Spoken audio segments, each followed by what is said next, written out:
There's more to Chicago's story than what's commonly taught. In 1830, it was basically empty land.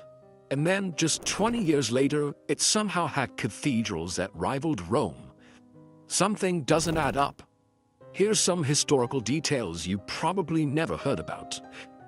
Chicago's official story goes like this. In the 1820s and 1830s, it was nothing. Maybe a farm, a few wooden houses at most. Just empty prairie land where the Chicago River met Lake Michigan. I remember learning this at school. I remember showing us drawings of the tiny settlement, a couple of tents, some scattered buildings, nothing impressive. And I believed it. Why wouldn't I? I was a kid. The teacher said it was true, so it must have been true. According to Wikipedia, Chicago's population in 1830 was close to zero. It wasn't even a village, just a spot on the map where almost nobody lived. But then something strange happens. By 1853, just 20 years later, Chicago is suddenly a sprawling city. Massive cathedrals, factory buildings, courthouses, high-rises, all of it appearing in 2 decades. And by 1857, only 5 years after that, Chicago looks like it can compete with New York, with London, with Rome. A full-blown megalopolis. That raises some interesting questions. We're supposed to believe that a group of settlers riding around in wooden carriages built an entire world-class city in less than 20 years. That's the official story. Let me put this into perspective. The One World Trade Center in New York took 50,000 people 12 years to build. That's one building, just one structure. But we're expected to believe that scattered American pioneers, people known for building simple wooden cabins, constructed an entire city of grand architecture in, 15 years max? Now, I'm not saying it's impossible to build a city in 15 years. It's been done. But when it happens, we have records, construction photos, design proposals, reports on where the materials came from, stories from the workers who built it, accounts of the hardships they faced. For Chicago in the 1840s, none of that exists. I searched the Library of Congress newspaper archive. You can find newspapers from the 1830s, you can find newspapers from the 1850s, but the 1840s, the exact decade when Chicago was supposedly built, has almost nothing. It's like that decade was erased. You'd think the most important decade in Chicago's history would have the most coverage. Construction updates, worker migrations, new buildings being completed. But there's silence. Some people say the Great Chicago Fire of 1871 destroyed the records. But that doesn't really work. We still have documents from the 1860s, 1850s, 1830s, even the 1820s. Fire doesn't selectively erase only one decade of history. After searching for over an hour, I found something interesting. A woodcut from 1834, and it shows Chicago as a bustling city. Not a farm, not scattered tents. A real city, with streets, with multiple buildings.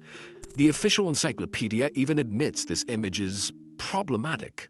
They say the depiction is more predictive than historically accurate. Translation: it doesn't fit the narrative, so we'll call it inaccurate.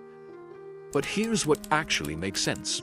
If Chicago was already a major city by the 1850s, then it wouldn't have come out of nowhere. It would have looked like this back in the 1830s too. Cities don't appear overnight. Then I found a photograph from the early 1840s. It shows a massive courthouse with Roman-style pillars, supposedly built in 1835. After 40 minutes of searching, this was the only photo from the 1840s I could find. And this structure looks nothing like what Chicago was supposed to be in 1835. We're told it was mostly empty land, maybe some Native Americans fishing by the river. But instead, there's this monolithic tower of stone pillars standing tall. So if there was almost no population there, as Wikipedia claims, who built it? Where did they get the stone? Who designed it? How did they transport the materials? And why does it look Roman when American settlers supposedly rejected anything that reminded them of old Europe? I found zero answers to any of these questions. And the architectural style is completely wrong for pioneer settlers. These were Protestant Christians. They rejected European grandeur.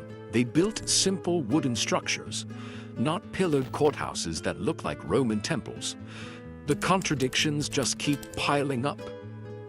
A map from 1830, made by James Thompson, shows Chicago with a full street layout, organized blocks, defined neighborhoods. This isn't a farm next to a river. This is an established town. A newspaper clipping from 1832 even mentions an existing courthouse with ongoing legal proceedings. You don't build a courthouse for 10 people living in tents. Courthouses exist in functioning towns, with populations, with legal systems. So which version is true? The empty prairie story, or the established town with courthouses and street grids? Historical records suggest Chicago may have been far more developed in the 1830s than some textbooks let on. But it gets stranger. Chicago appears in historical records going back even further, way further than the 1840s. There's a newspaper mention from 1794, another from 1804.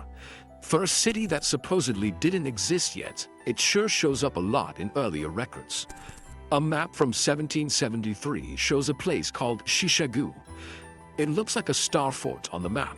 Who knew Chicago existed in 1773 under a different name?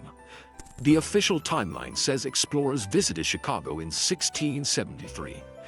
That's 140 years before Chicago was supposedly just a farm and a few houses. So if it was almost nothing in 1820, what exactly was it in 1673? Less than nothing. Yet people were visiting it, stopping there, establishing missions there. In 1696, Jesuits established a mission in Chicago. Then, for nearly 100 years, history goes quiet until 1784, when Jean-Baptiste Point du Sable arrives.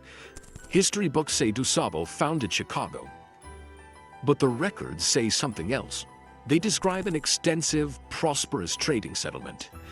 That doesn't sound like one house and a few tents. And here's the problem. The images were shown of early Chicago don't match the written descriptions. The text says prosperous trading settlement. The pictures show empty wilderness. Now here's something even older. A map from 1570 created by Abraham Ortelius shows a place called Chilaga, right where Chicago is today.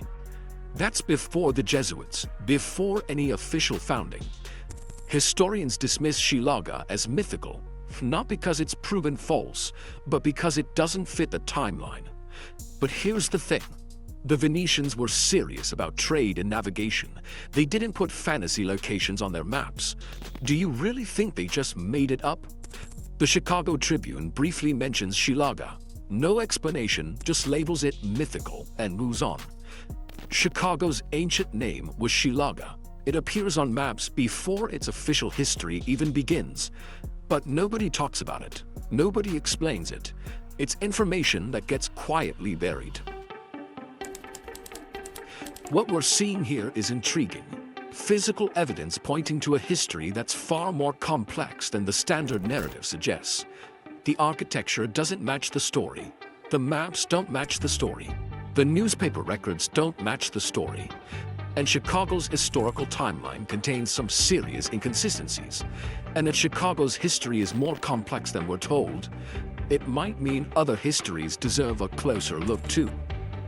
So I encourage you, explore these sources yourself. Look at the maps, the photos, the contradictions. Then decide for yourself what actually makes sense. Subscribe for more videos.